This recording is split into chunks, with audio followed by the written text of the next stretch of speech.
درود بینندگان عزیز، در صحبت ما قرار دارند دو نفر شاعر، دو نفر چهره نوروزی که از نوروز سال گذشته تا نوروز امسال نام و چهره هایشان همیشه در سرخط خبرها بود و در سر زبان مردم، یعنی استاد آذرخش و فرزانه. سرآغاز برای شما نوروز جهان افروز مبارک باشد و میخواستم چند سخن نخستین شما را از نوروز گذشته تا نوروز امسال بشنویم که فرق بین دو نوروز در چی بود. بهار بر تو مبارک ایا بهار ترین، خدا همیشه تو را یار باد و یار ترین، بمان زیباد حوادث همیشه امین باش، که گلترین نفران هم شوند خارترین. تو نیکوانه که از صلب فطرت آمده ای، در این طریقت خود باش استوارترین. سلام و درود به همه تماشاگران ارجمند ما.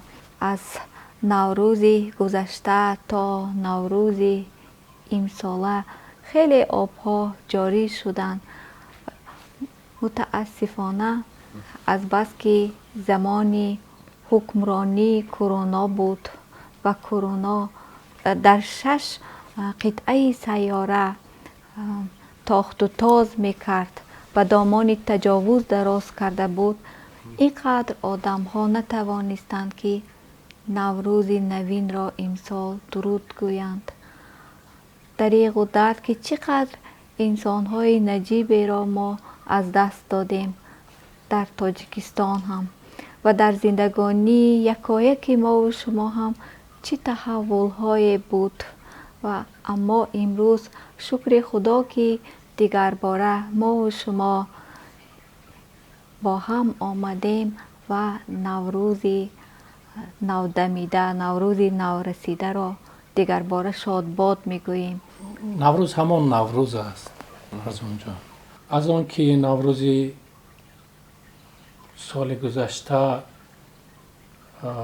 بیماری به اهل عالم آورد، یا که به سر مردم عالم بیماری آمد، پس از نوروز عیب نوروز نیست، گناه نوروز نیست، باز هم گناه همین مردم است، چون که این نوروز یکان سرحد را نمیپسندد. نوروز ماست. یک دو کلمه تاجیکی است. نوروز گفته مانند عاشق و معشوق، مانند لیلی و مجنون، مانند رمیو و جولیت، طاهر و زهرا، مانند شب و روز. یک پیوند آمده است، پیوند جاویدانه، مانند شیر و شکر، مانند آب و هوا، آب در هوا یا هوا در آب.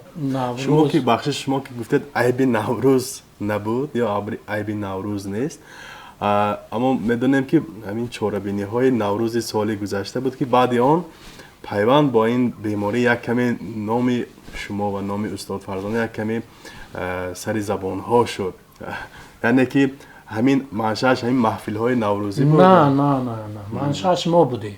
گفتم یا دنیا تغییر می‌یابد یا خود مردم دیگه. نوروز یگان، حتی محفل های نوروزی هم یگان گناه ندارند. امروز در تاجیکستان ببینید مردم چقدر تشنه مانده است.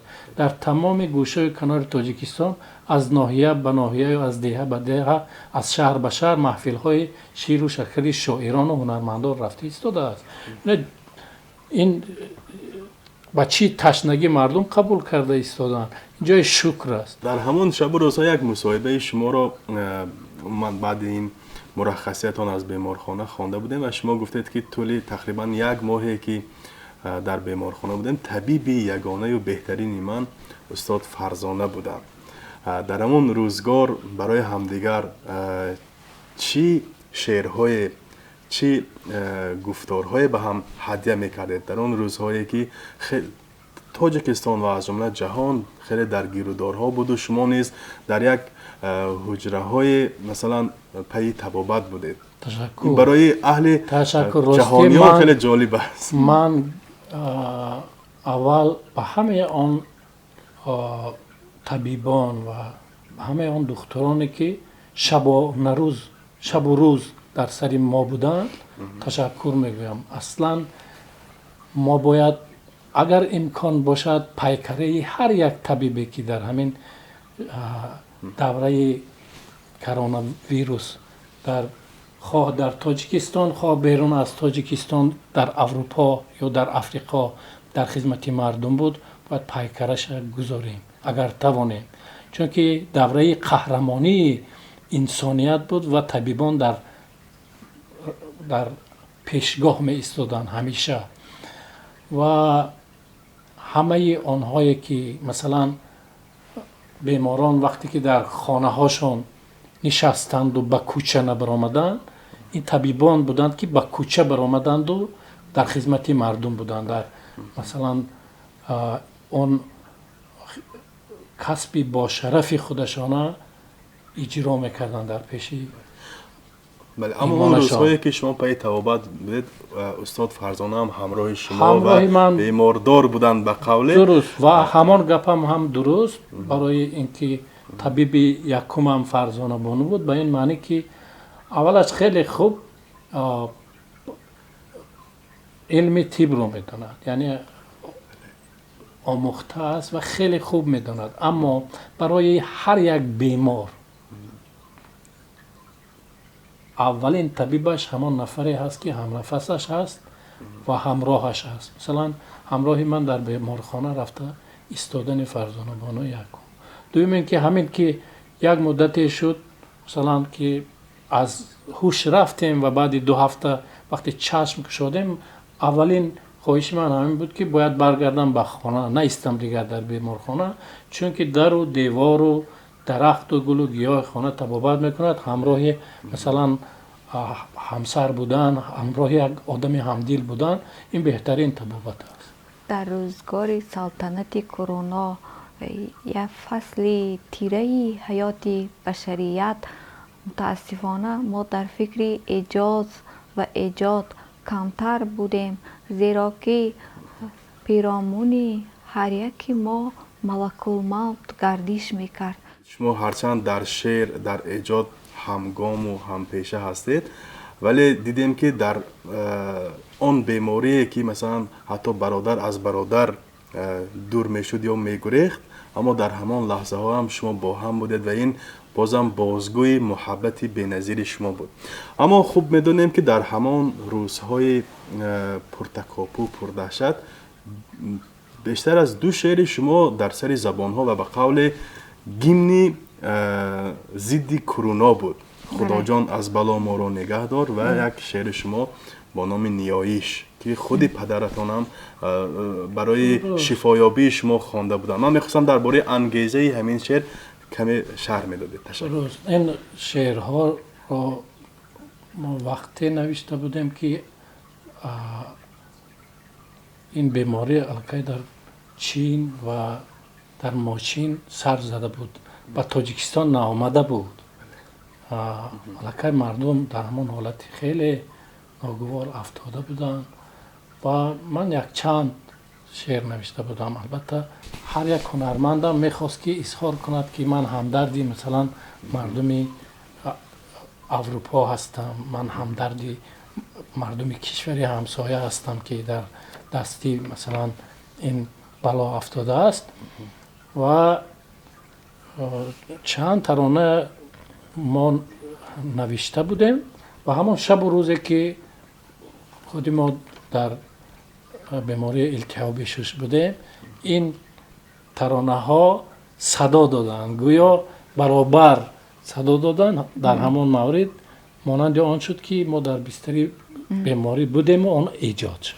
در مورد شعر منش گفتم میخواستم که برادری ارجمند ما سرپزشکی درمانکده صدف که دندان مردم را آرام میدهند و طبابت میکنند، نعیم جان توریف از من خواهش کردند که یک سرود آماده کنم خاص برای خواندن خودشان. بینید هم پزشک هستند و هم دلبسته ترانه و چکامه، و گفتند که دردی روز را فرا گیرد و دعای ما باشد که هم اهل جهان و هم ملت تاجیک امین گردد از این بلای جهانسوز. و من نوشتم خدا جان از بلا ما را نگهدار، زمین و آسمان ها را نگهدار. من اینجا و جگربند من آنجاست، تو اینجا را و آنجا را نگهدار. برایم تاجیکستان تاج دنیاست، خدا جان تاج دنیا را نگهدار. چمن نور و سخن نور و وطن نور، تو این نوری تعالی را نگهدار. همون بعد چند روز نوروز 27 ماه مارت بود که برادرمان به منزلمان آمدند و دستنویسی مرا گرفتند و رفتند. پگاهش به من زنگ زدند، گفتند که شما به کسی دادید که در شبکه های اجتماعی چاپ شده است؟ ما گفتم که نه، من به کسی ندادم، دستنویس را به دست شما دادم. با چی راه معلوم نیست، دقیق نیست که همین شعر که خاص هدیه برای به عنوان این برادرمان بود، یکی دعا و نیایش ما به عنوان بنی آدم شد. پیش از صحبت ما یک پیغام هم شنیدیم که کتاب نو شما در ایران با نام چشم جانم چشم، یعنی شما استاد آذرخش، و یک کتاب شما در هندوستان از بلخ و شیراز، از بلخ و هند و شیراز. من میخواستم در مورد این پیغام برای هوادارانتان چند حرف میگفتید و در مجموع پرسیدن هستم که سالی که گذشت شعرهای شما از چی مضمون و از چی محتوا عبارت بود؟ کتابی که در شهر دهلی هندوستان با سعی و تلاش برادری صاحب گوهر ما علیرضای قزوه، رایزن فرهنگ ایران در هندوستان به نشر رسید و این کتاب هنوز دسترسی ما نشد. فقط چهره آن را توانستیم از صورت و عکس نگاه کنیم و اما فراگیر چندین غزل های است که سالیان اخیر افشا و انشا شده اند در مورد موتیو ها و اون موضوع و آرمان هایی که شما اشارت کردید. گفتنی بودم که تو را سبک و آیین که انسان گرایی است، به سبک و مرامت سلام و محبت. من میخواهم وقتی شعر بزرگان ما را میخوانند، شعر معاصران ما را هم میخوانند، مثلا اهل امریکای جنوبی یا افریقا یا اروپا یا شرق نزدیک و میانه فرق ندارد، همه درد و آرمان و اندیشه های خود را شناسند. برای آنها حرف بیگانه نباشد، حرف های محلی نباشد، حرف های بزرگی باشد که در خورد مشکل های بشری می شود. همین اشاره مغز بود، پیوندی روحی مردم عالم. نگاه کنید، یک بیماری که مردم عالم را در یک خانه جا کرد، سر یک کف تمام مردم عالم جا شدند، سرحدها شکستند، دیوارها شکستند، همه آن چیزهایی که مردم سالهای دراز ساخته بودند شکستند، ریخت، برهم خورد. فقط یک بیماری ماند و فقط یک آدم ماند. ببینید همه آدم عالم یک آدم است اصلا. اون کتابی که به دست ما این نوروز رسید، نوروز گذشته در ایران چاپ شده بود، چشم جانم چشم، این همان یک انتخاب از دیوان عشق که دوستان ایرانی آن را نشر کردند، سهیلا یوسفی نشر کرده است و همین نوروز ما گرفتیم و به چشم ما دیدیم مانند گل سیاه گوش. تشکر استاد.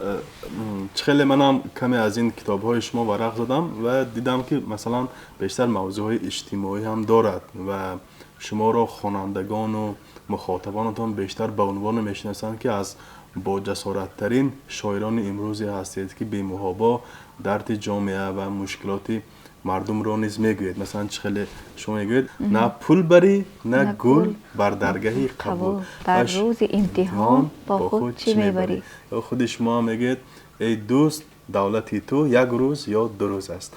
میخواستم یک کمی برای خوانندگان ما همین گونه بیت ها یا همین گونه غزل هایی که مضمون اجتماعی دارد یک کمی شرح میدادید که بیشتر شما چی را در نظر دارید و به مخاطبانتان چی گفتن میخواهید. فرزان جان عزیز، یک حکایت شاید بینندگان ما آگاه باشند. از اینشتین پدر اتم سوال میکنند که جنگ سوم جهان چگونه با کدام سلاح صورت میگیرد و عالم بزرگ در پاسخ میگوید که من نمیدانم که جنگ سوم عالم با کدام اسلحه چی میکند جریان میگیرد، اما میدانم که جنگ چهارم جهان حتما با کلتک و سنگ آغاز می شود. یعنی که تمدن بر هم می خورد و گویا قیامت قایم می شود و زندگی از نو آغاز می شود که مردم باز با چوب دست و با سنگ گویا با هم حمله می کنند.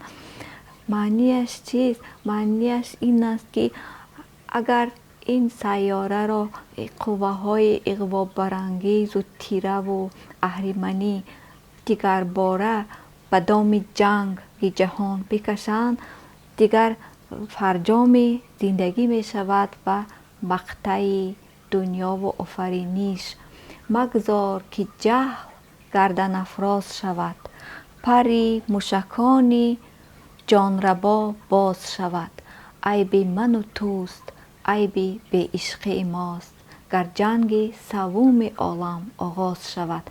خب شاعر هم یک آدمی است که نان میخورد، آب میخورد، اندیشه میکند، زندگی میکند. یعنی اگر نظری سیاسی نداشته باشد و اگر سخن اجتماعی نگفته باشد و اگر اهل فرهنگ نباشد، فرهنگ زندگی، شاعر نیست. برای همین همه دردهای جامعه از سینه شاعر میگذرد. اگر در همین راه یک کاری کرده باشیم ما خود ما یک خوشبخت احساس میکنیم. البته وقتی حاضر از سیما تماشا میکنید، حیات مردم عالم رو میبینید که چقدر مثلا دهشت های و سوختار و کشتار و فریب و نیرنگ و این چیزها در عالم زیاد هستند. در مثلا سوریه اگر یک کودک را میکشند، مادر در تاجیکستان گریه میکنه. اگر یک وحشیگری مثلا در کدام قطعه افریقا میشود، مادر روس گریه میکند. یعنی این مردم از دردهای هم و از آرمانهای همدیگر جدا نیستند. این رو شاعر باید بیند، باید تحمل کند، باید راه نجات اشاره کند. خیلی که ما از گذشته های خود ما میراث گرفته ایم. ورق اندر ورق، کتاب اندر کتاب بزرگان ما از استاد رودکی آغاز کرده تا معاصران ما، این همش کتاب تربیه است، کتاب پند و اخلاق است، کتاب راهنمایی است. در جامعه بودن و درد جامعه رو نشناختن نمی شود. اگر شعرهای اجتماعی گفته باشیم، ما اون درد در وجود خود ما حتما تجربه کرده ایم.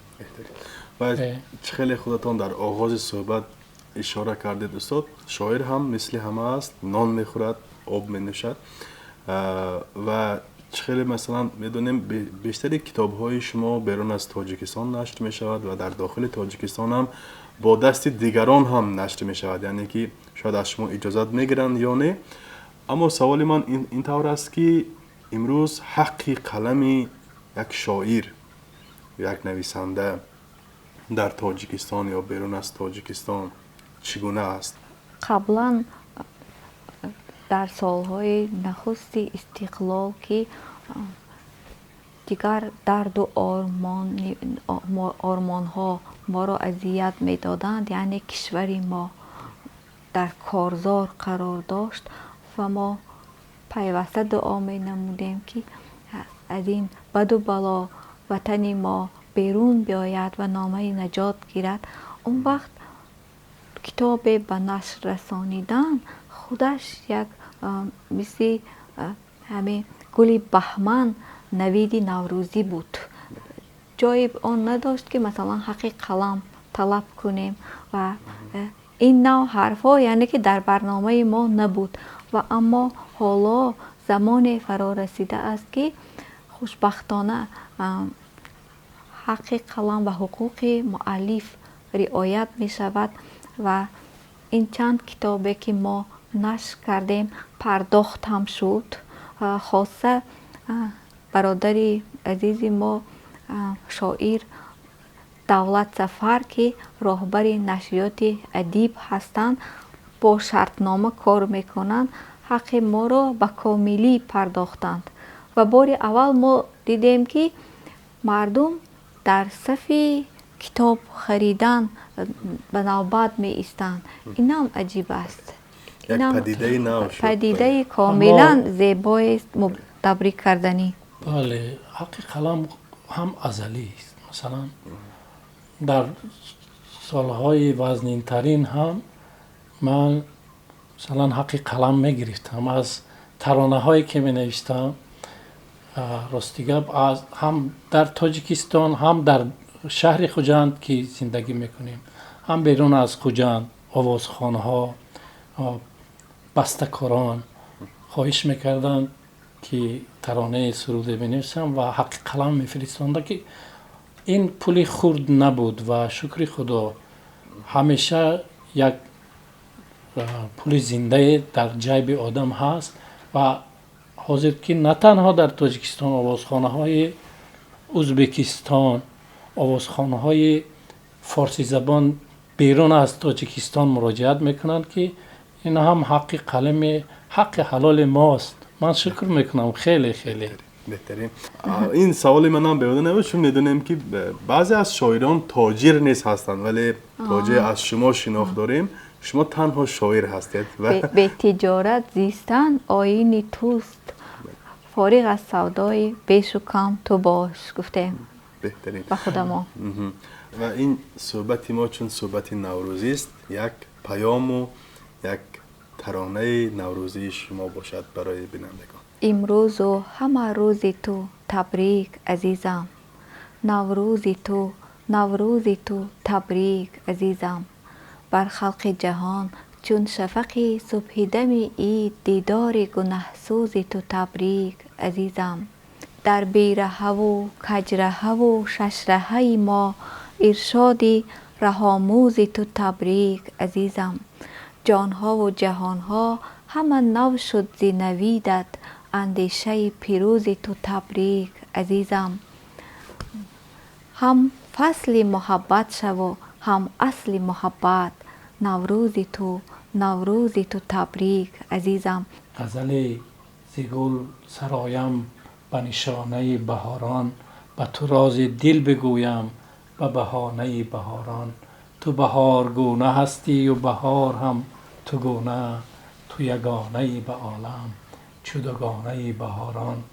نفسم ز هر بهار بکشد ترانه تر، تو ترانه تر نمایی ز ترانه بهاران. چو پرندگان ز سرما بگریزم از زمستان، به کنار گرم و نرمت چو بلانه بهاران. تو به حق یک شکرنم غزلی مرا به یاد آر، که چو آذرخش خوانم شکرانه بهاران. شکرانه بهاران. مبارک باشد.